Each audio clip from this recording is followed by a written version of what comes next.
Meus queridos irmãos, eu quero complementá-los com a paz do Senhor Jesus. Estamos aqui nesta oportunidade. Você está no canal Rascunho DBD. Eu sou o pastor Edivaldo Pereira. E nesta oportunidade estaremos comentando a lição de número 10, aliás, lição de número 10 da classe da juventude, da classe dos jovens, né? Estamos estudando o livro de Provérbios. A nossa lição ela está toda baseada no livro de Provérbios e o tema geral da lição é: alcance o seu futuro, um futuro feliz e seguro, não é? E nós temos aí algumas informações e abordagens interessantes sobre o descontentamento, né? E o tema da lição nos diz assim: proteção contra o descontentamento. Mas o que gera contentamento? Vem a questão, né? Nós estaremos abordando doravante esse assunto. O Provérbios capítulo 15, no seu verso 14 a 17, nos diz assim: o coração sábio buscará o conhecimento, mas toda a boca do tolo se apacentará de astúcia. Todos os dias do aflito são maus. Todos os dias do aflito são maus, mas o coração alegre tem um banquete contínuo. No verso 16 está escrito: melhor é o pouco com o temor, no temor do Senhor, do que um grande tesouro onde há inquietação. Melhor é a comida de hortaliça onde há amor, do que o boi gordo, com ele o ódio. No verso capítulo 16, no seu verso 8, diz assim: melhor é o pouco com justiça do que a mudança de colheita com injustiça. No Provérbios 17, verso 1, está escrito: melhor é o bocado seco e com ele a tranquilidade do que a casa cheia cheia de vítimas com contendas, né? Ainda temos Provérbios 15, versículo número 1, 17. Capítulo 18 nós lemos, né? Capítulo 16, verso 8 nós lemos, e capítulo 17, versículo 1, que é o que eu terminei agora de ler, não é? Nessa teoria crítica encontra-se a maioria dos setores do conhecimento, como de nosso relacionamento, não é? Dentro da filosofia, da teologia, dentro da política, além de transbordar toda a vida social de modo geral, e especificamente na vida cristã. Então esse caldo cultural acaba de influenciar e potencializar mais ainda uma paixão de uma alma humana que perpassa aí toda a história. A murmuração, por exemplo, essa paixão é um estilo de vida que corrói e que é melhor do que o ser humano, paralisando-o por completo, né? E assim sucessivamente. Quando vamos trabalhar esse assunto, nós temos que nos deparar com esse mundo que nós vivemos, da informação, dos influencers, dos influenciadores digitais que o emprestam ou vende a sua imagem nesses perfis de rede social, e ninguém está lá feinho, patinho feio, pelo contrário. Então, para manipular, para enganar, para trazer algumas informações totalmente nocivas, tem bastante. Faz de tudo para vender a sua magia de produto, de promessas e realizações, de felicidades, enfim. Então esses profissionais ou celebridade, ele usa os mesmos recursos dos profetas e apóstolos da verdade.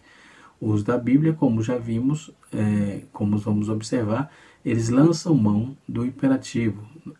Por exemplo, beba Coca-Cola. Isto é uma persuasão. Nós vamos encontrar também um outro, que é o comerciador. Só o homo lava mais branco. É uma promessa. Com um avanço, eles avançam. Então, quem não usa palavras atua de tal modo a vender um estilo de vida empoderado, embelezado, encantado por produtos, e essa gente está por toda parte. Então, nos púlpitos, aliás, e nas propagandas, nas postagens das igrejas, nos programas de televisão, se vende cura, se vende 7 sexta-feiras, 7 milagres, 7 de tudo. Isso traz frustração. Conheço várias pessoas que diz que o profeta mentiu, que Deus não falou, porque vai naqueles eventos que tem mais profetas do que pregadores, né? Que tem mais pessoas que profetizam do que oram, do que obedecem, enfim. Isso tem trazido, uma veia do movimento neopentecostal, a partir dos anos 60 para cá, tem trazido aí um prejuízo ao evangelho sacrossanto do nosso Senhor e Salvador Jesus Cristo, consequentemente, vem trazendo frustração para muita gente, não é? Porque Deus não prometeu nada, Deus não se responsabilizou com o que o camarada, com o que o influencie, com o que o influenciador falou, não é? Até mesmo esses pastéis aí que tem por aí, falou, esses pregoeiros, agoreiros, que fazem propagandas nas suas postagens de rede social, né? Mas como nós sabemos, por experiência própria, por exemplo, o resultado é bem diferente, por mais comum ou que as pessoas continuem insatisfeitas, descontente, né? Tanto no lado financeiro quanto dentro dos seus contextos de comércio e etc. Nunca fomos tão materializados, né, do que estamos sendo agora. Então, os relacionamentos jamais foram utilitários, né? E Deus nisso tudo. Onde é que está Deus dentro desse aspecto, dessa pujança de apresentação do eu, do ser e do querer, do ter, enfim, Deus apenas é um meio para o consumo, para o consumista, para a bênção que eu quero, para ter, para esbanjar, para os meus prazeres. Isso está em Tiago, capítulo 4, no seu verso número 3. Eu quero ler esse texto. Tiago, capítulo 4, versículo 3. Deixa eu pegar uma Bíblia aqui, né, para poder fazer essa leitura. Tiago, capítulo 4. Tiago, capítulo 4. Achei aqui, capítulo 4, versículo 3, está escrito, vamos lá. Diz assim o texto: pedis e não recebeis, porque pedis mal, porque para gastar os vossos deleites. Né? Então, Deus sabe exatamente onde a gente vai passar. Né? Em face dessa tragédia, como vamos viver, como vivem contente, por exemplo. Como vive contente? Com a alma sossegada, satisfeita em Deus. Em busca dessas respostas, nós podemos observar dentro do contexto do profeta Ageu, né, que ele traz aí Malaquias, Zacarias, enfim, são esses profetas pós-exílio, pós-cativeiro, Babilônia. Ele ensina o segredo do contentamento para poderá ser apreendido de 4 maneiras, né? Definindo prioridade, dominando os pensamentos, descartando o pecado e dependendo da promessa de Deus. Vou repetir, de 4 formas que os profetas apresentam essa saída. Primeiro, eles apresentam definindo prioridades, Joel capítulo 1, versículo de 1 a 15. Depois nós temos dominando pensamentos, Joel capítulo 2, verso de 1 a 19, de 1 a 9, e descartando pecados, né? Joel 2, versículo 10 a 19, e nós temos dependendo da promessa de Deus, em Joel capítulo 2, verso 20 e 23. Então, trocando esse contexto todo a miúdos, o segredo do comportamento, do contentamento, passa por saber lidar com as prioridades, com os pensamentos, com os pecados e as promessas de Deus. Então é dentro desse contexto que nós vamos embasar a nossa aula de hoje. Glória a Deus. Na nossa lição, nós temos, primeiro, a característica do contentamento, que nos leva ao contentamento. Segundo tópico, valorize o que é de mais profundo. Terceiro tópico e último, nos diz assim, o contentamento, protegendo o seu contentamento. E assim sucessivamente. Nós temos pontos interessantes nessa revista, nessa lição, que vai nos levar a algumas questões. perguntas que as pessoas fazem. Por exemplo, se pelo menos eu tivesse mais dinheiro, se pelo menos eu conseguisse tirar melhores notas, se pelo menos eu tivesse, se pelo menos tivéssemos uma casa melhor, se pelo menos não tivesse tido uma educação tão ruim, se pelo menos eu tivesse continuado namorando comigo, se pelo menos nosso pastor, se pelo menos ela tivesse continuado namorando comigo, se pelo menos nosso pastor fosse um pregador mais forte. Então as pessoas vivem nessa incerteza, discutindo aí todo esse contexto, não é? E nós vamos ver que essa síndrome é um perigo, não é? E leva o homem à bancarrota. Isso é um negócio totalmente desmedido. Então isso traz descontentamento. Precisamos cuidar para que isso não aconteça conosco e possamos, assim, de forma objetiva, tratarmos tudo quanto o Senhor tem cuidado, né? Então, no nosso contexto, no nosso viver, Ageu ele vai trabalhar, nesse torno desses 4 sermões que eu acabei de falar aqui, essas 4 maneiras. Então, nós vamos observar que o teor que o profeta trazia era para que o povo tivesse ação, para que o povo priorizasse, né? Para que o povo tivesse uma prioridade. E hoje que nós podemos ver que o descontentamento traz muita desculpa, não é? Eu costumo dizer que as pessoas não abandonam instituições, as pessoas abandonam pessoas.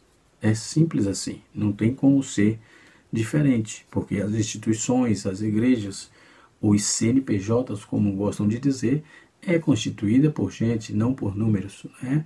Por pessoas, por seres humanos que pensam diferente, que têm pontos de vista divergentes, que isso é um fator natural dentro de uma sociedade. Haja vista que o ser humano é o único ser existente nesse mundo que tem um mundo, não é? Um animal, daqui a 100 anos, ele tem o mesmo habitat, ele tem o mesmo espaço, porque ele tem vida, mas não tem mundo. Só o animal, só o ser humano tem mundo porque ele se socializa, ele se organiza, ele tem constituições, ele tem relacionamentos, né, pessoais, interpessoais e assim sucessivamente. Então é o único ser que ele tem mundo, é o ser humano. Baseado nesse contexto, esse mundo não pode ser de descontentamento constantemente. Nós vamos priorizar algumas coisas que no caso do cristão é o culto, não é? Praticar a leitura da Bíblia de forma que possamos aprender, colocar em prática toda a fé que temos em Cristo e usando as Escrituras como instrumentos, né? Da instrumentalidade de homens de Deus e mulheres que estarão ensinando, que estarão verbalizando. Quando vamos ver Isaías no profeta pós-exílio ou pré-exílio, ele corrobora quando ele diz que antes do cativeiro o profeta de descontentamento em Deus, né? O problema do descontentamento de Deus na glória de Deus. Isso o Ageu ele trazia bem essa questão no capítulo 1, né? Outro ponto de partida, Isaías 55, verso 1 a 3, é assim: alguém tem sede, venha e beba, mas quem tem dinheiro, venha, beba vinho ou leite. É tudo de graça. Porque gasta o dinheiro com a comida que não fortalece, naquilo que não é pão, porque paga daquilo que não se satisfaz, não é? Ouça-me, vocês comerão do que é bom e se deliciaram mais os alimentos saborosos. Venham a mim com ouvidos bem abertos diariamente, dominicalmente, escute e encontrarão vida. Farei com que vocês uma aliança convosco permanece, né? Permanente, uma aliança permanente, o amor que fielmente prometi a Davi. Isaías capítulo 55, verso de número 3, de 1 a 3. O salmista no Salmo 131 ele diz assim: o meu coração não é orgulhoso, mas meus olhos são arrogantes. Não me envolvo em questões grandiosas ou maravilhosas demais para minha compreensão. Pelo contrário, acalmei, aquietei a alma como criança desmamada, para não chorar mais pelo leite da mamãe, sim pela alma, sim, minha alma dentro de mim, que é como criança desmamada, saciada, confiante, descansada, no selo da mãe, não é? No seio, aliás, da mãe, não é? Ó Israel, põe a sua esperança no Senhor, agora e sempre. Então é uma recomendação, não é? É uma recomendação de Deus, que o contentamento, que Deus quer dar ao ser humano contentamento, Deus quer trazer alegria, não é? Quando o proverbista trabalha essa proposta, dessa lição ele traz um ensinamento a respeito da capacidade de vivermos, a capacidade de vivermos um estilo de vida moderado, em que em que o material não seja mais importante do que os valores, revelado pela palavra. Assim sendo, o temor do Senhor vale mais do que as riquezas.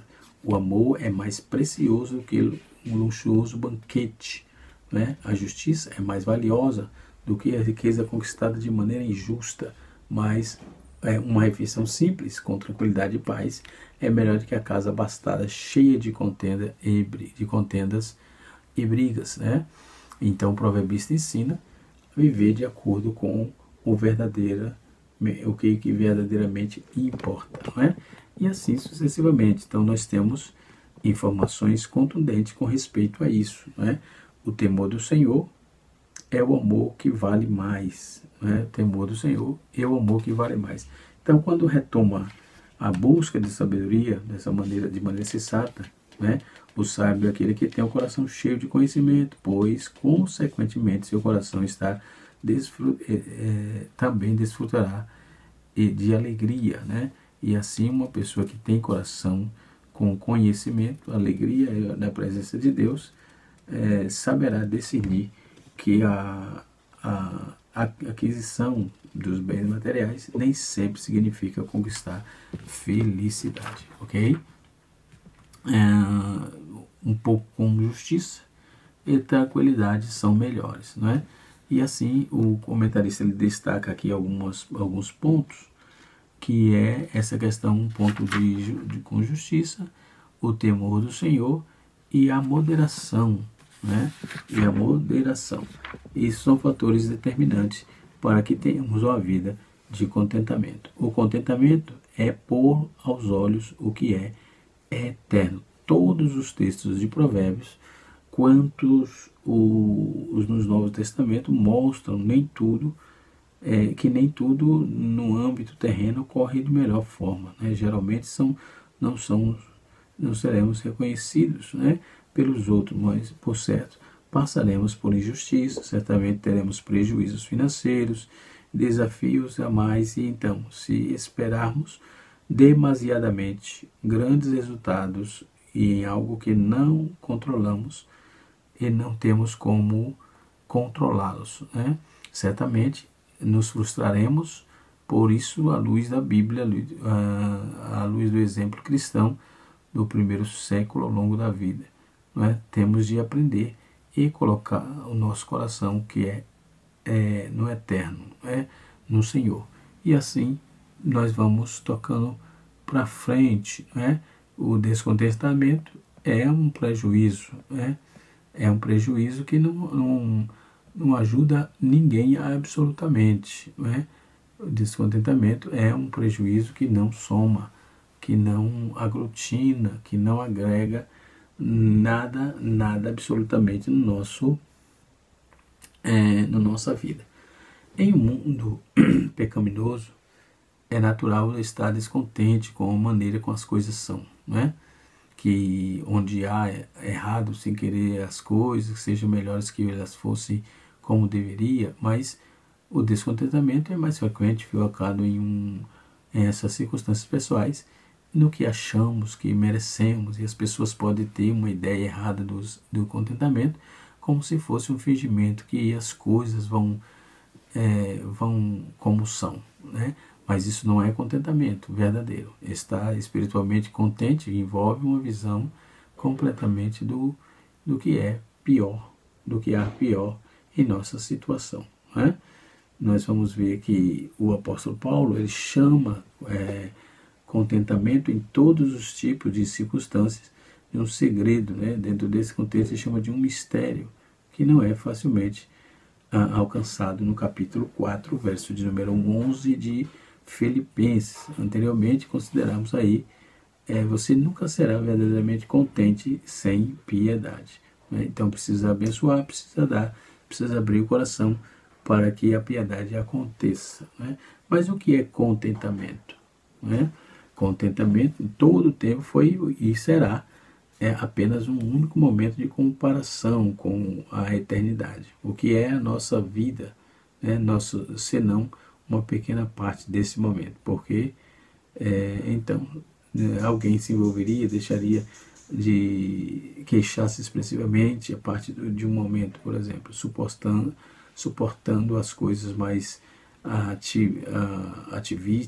ou seja, aflitivas, tristes, né? Que podem acontecer, queimar vantagem obtidas por descontentamento e tristeza. Isso torna-se uma pessoa infeliz, mais infeliz. Então a mentalidade celestial é o contentamento vive e morre juntos, né? Eles são dois companheiros doces que nem sempre andam juntos e não pode ser separado. Então, contentamento literalmente significa todos o suficiente. Assim a palavra pode ser representada de maneira atraente. Aprende, contenta-se-me. Isto é ser todos os suficientes. Provérbios capítulo 14, versículo 14. Fala de um modo semelhante, de um homem piedoso que satisfaz a si mesmo a uma fonte de consolo eterno dentro do cristão, que faz suportar todas as condições aflitivas, né? E assim sucessivamente. Quando observamos contentamento, é um quadro de doce composto de espírito em relação a todas as condições e circunstâncias, né, efetivas que encontramos esta graça e dever de contentamento. Isso inclui, por exemplo, um santo deleite, doce, serenidade, calma de espírito, todas as condições, até mesmo as provações, conforme está em Tiago, capítulo 1, versículo 2, Romanos 5, versículo de número 3. É claro que o cristão é obrigado a estar contente, não é? Conforme 1 Timóteo, capítulo 6, versículo 8, Hebreus, capítulo 13, verso 5 e Tiago, capítulo 4, verso de número 7. E os danos, o que resulta, quais os danos resultados do descontentamento, né? Ele nos torna impróprio para atividades espirituais. Fica impossível para um cristão louvar ou orar. O louvor exige uma estrutura composta de espírito, né? Diz que a oração correta deve ser feita sem ira, então não havendo qualquer murmuração no coração. Então quem for servir ao Senhor precisa deixar o descontentamento de lado e todas essas anomalias que geram esse negócio aí. Ok? Então, tão pouco um cristão que pode exercer a fé porém nunca aceitou tão mal, né, uma decisão de Deus, não pode descansar em sua confiança e nem esperar nele, né? Quanto às pessoas que se debruçam tanto sobre a condição atual, elas não podem ser fervorosas quanto a nada, exceto se forem mudanças, exceto que nada mata tanto a oração quanto o descontentamento. Então não deixe aberto a tentação, nos torna endurecidos, nos faz desvalorizar a misericórdia de Deus. Como podemos superar isso? Através de autoexame, né? Precisamos fazer um autoexame, conforme está no Salmos 4, verso número 4 também. Ok? Dando continuidade aqui, o tópico número 2 fala assim: olhe ou valorize o que há de mais profundo. O que é contentamento? A lei dos textos de Provérbios, conjugado com os textos do Novo Testamento, aprender a respeito do contentamento é de profundo espiritual na fé. Contentamento se apresenta como uma paz interior, interna, diária, diante das circunstâncias desse exame, de circunstância externa, contrária diante dos homens, diante de nós, e ao mesmo tempo que apresentamos uma postura de gratidão a Deus diante dos infortúnios da vida. Então vemos que esse contentamento da vida pelo apóstolo Paulo por meio do ensino de suas cartas, né? Então, contentamento é pôr nos olhos o que é eterno. Contentamento é pôr nos olhos o que é eterno. Muito interessante, porque todos os textos de Provérbios, quanto no Novo Testamento, mostram que nem tudo no âmbito terreno corre da melhor forma. Geralmente não sabemos não seremos de forma reconhecidos por outros, por certo, passaremos por injustiça, certamente teremos prejuízos financeiros e assim sucessivamente. Mas o Senhor tem nos guardado até aqui, né? O contentamento gera passividade.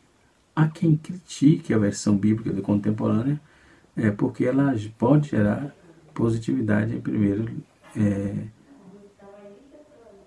lugar. Devemos rechaçar a crítica, porque contentamento é um ensino evidentemente bíblico e por isso, se tomar bem autoritativo, passa para a nossa vida em segundo.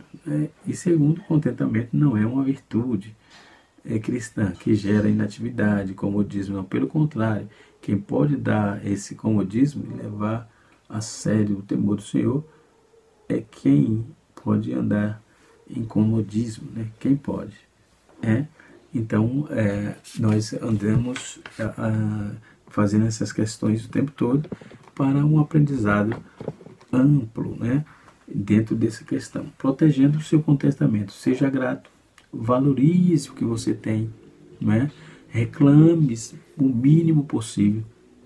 Gratidão é a base para si, é um antídoto do descontentamento, né? Gratidão é um antídoto, né? É um estado permanente de reconhecimento pelas bênçãos de Deus, né? Pelas bênçãos de Deus que Deus nos concedeu nesse exercício de conhecimento, de reconhecimento e atitude de louvor, oração, alegria, que permeia o sentimento das ações de graça que devemos devotar a Deus por tudo que Ele fez, e faz, né? E assim sucessivamente. Valorize o que você já tem, né? Proverbista, no capítulo 15, capítulo 16, capítulo 17, ele vai trabalhar essa questão, né? Dentro dos provérbios. Então nos lembra que uma vez acompanhada, com o temor, uma vez que acompanhada com o temor do Senhor, amor, justiça, paz, tudo o que temos na presença de Deus é bom. Por isso podemos valorizar cada beneficiado ou cada benefício por isso podemos valorizar cada benefício como favor de Deus, né? Então, nesse contexto, Paulo nos lembra que a vontade do Senhor sempre é boa, perfeita e agradável, né? Vontade boa, perfeita e agradável. Outro ponto importante: esteja contente. Contentamento com o Senhor é melhor, de maneira que coloca diante dos desafios da vida. Certamente o apóstolo dos gentios tinha todo o motivo do mundo para pessoas por